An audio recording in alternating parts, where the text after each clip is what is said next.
Celtic beat Hearts 3-0 at the weekend to get us closer to another SPFL title. In today's video, we will go over the fallout from that game, whilst discussing a potential shocking Kyogo return after only a few months away from Celtic. But first, make sure you like this video and subscribe to the channel for more Celtic content. Emmanuel Petit, the former Arsenal midfielder, has given Celtic supporters some insight into what they can expect from Kieran Tierney when he returns to the Hoops this summer. The Frenchman, known for his deep understanding of the game, spoke honestly about Tierney's journey and the challenges the Scotsman has faced since his move south. Petit acknowledged that while some may question Tierney's time at Arsenal, it's clear that the Scottish left-back has grown both as a player and a person. Whatever people will say about Kieran Tierney, I think he's been really unlucky with injuries. He also pointed out that Tierney's move to Arsenal, despite the setbacks, provided him with invaluable experiences. He's gained some incredible experiences that will only benefit Celtic and his teammates, he added. In his time at the Emirates, Tierney was a key player for Arsenal before injuries began to take their toll. Petit recalled how Tierney was once spoken about as a future captain, only to lose his starting spot due to fitness issues. Yet, even in the face of adversity, the 27-year-old showed great courage by seeking a fresh challenge in La Liga with Real Sociedad, where he spent a season on loan. This decision, Petit believes, will have a lasting impact on Tierney's development. Petit is confident that Celtic will be receiving a more refined version of the player they sold in 2019. Celtic will be getting a better player back than the one they sold, he said. The Frenchman is quick to emphasise that it was never a question of ability with Tierney, but rather fitness. Despite Arsenal's signing of Alexander Zinchenko and the subsequent loss of his place in the starting lineup, Petit believes Tierney's time at the top level has only sharpened his skills. For Petit, returning to Celtic is a natural and wise decision for Tierney. I think that going back to his boyhood club Celtic will be a good choice for him, he said. The Frenchman explained that players thrive when they feel valued and wanted, something that was perhaps lacking during Tierney's time at Arsenal. It's very important for a player to feel desired and for a player to contribute. He will be able to do that at Celtic. Petit believes that the familiarity and affection Tierney has for Celtic will help him rediscover his confidence and motivation, setting the stage for a successful second spell at the club. As Celtic supporters eagerly anticipate Tierney's return, they can look forward to a player who, despite facing challenges, is set to bring both experience and passion back to the club he calls home. The future looks bright for Celtic, with Kieran Tierney poised to make an impact once again. Now for the main story, as Kyogo Furuhashi could be in line for a stunning return to Celtic just months after leaving the club. The Japan international won 3 Scottish Premiership titles and the hearts of Hoops fans after arriving under Ange Postecoglou in 2021. Rennes paid around £10 million to land the 30-year-old in the January transfer window, while Portuguese winger Jota moved in the opposite direction after an impressive previous spell at Celtic Park. Furuhashi sent an emotional message to Celtic fans in the wake of his exit, with the Parkhead faithful left scratching their heads as to the driving force behind the shock move. Football Insider revealed on 28th March Celtic will move to re-sign Furuhashi if a deal presents itself that's too good to turn down. Rennes are reportedly willing to let the forward leave for around £3.5 million this summer after he's failed to score in his 4 League One appearances.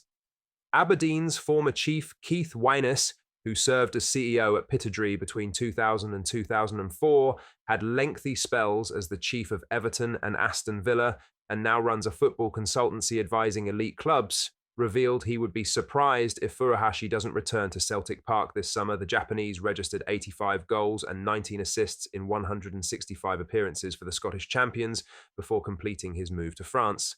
Speaking on the new edition of Football Insider's Inside Track podcast, Wyness insisted Furuhashi made a mistake leaving Celtic in January. He told Football Insider's Inside Track podcast, "No doubt he's a huge talent and I think he's got a better chance of moving from Celtic potentially into the Premier League if he does well again. I'd be surprised if he doesn't go back to Celtic. I think that's what makes all the sense in the world. I think he'd be welcomed back.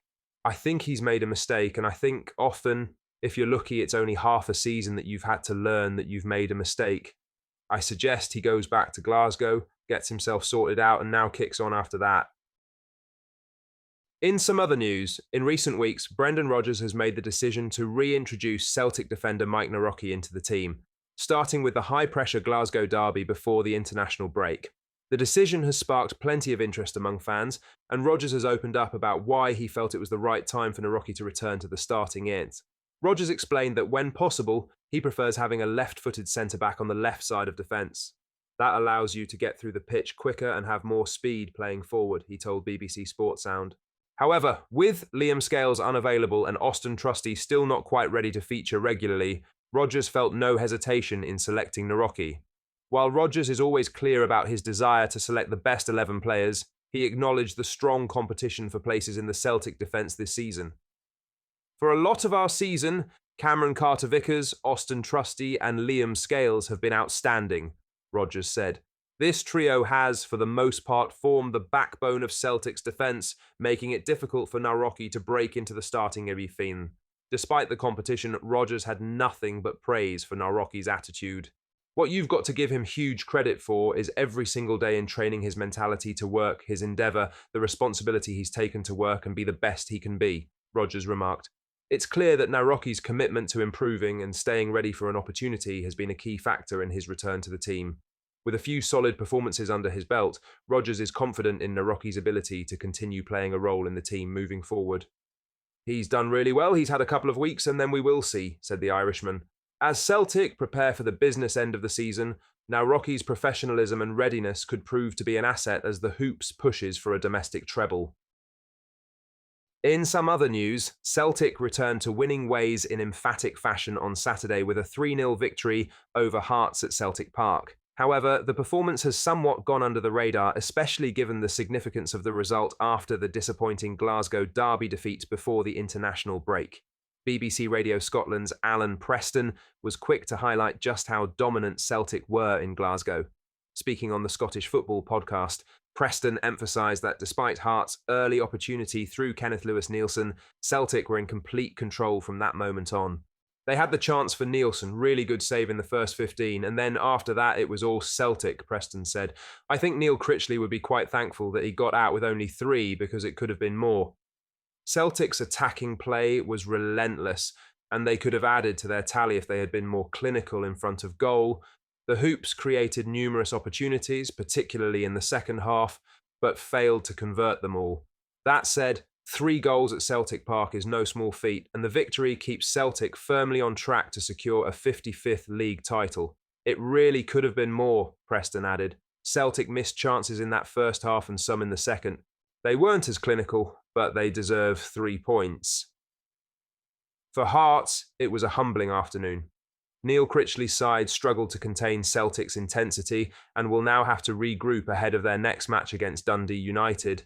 Meanwhile, Celtic can take confidence from this display as they look to build momentum in the coming weeks. A dominant victory like this should not go unnoticed, and while much of the focus remains on the aftermath of the Glasgow derby, Celtic's response at Celtic Park was exactly what was needed. The Hoops sent out a clear message: they won't let one defeat derail their march towards a domestic treble. Celtic fans, what are your thoughts on what we discussed in today's video? Let us know down in the comments section below. That does bring us to the end of today's video.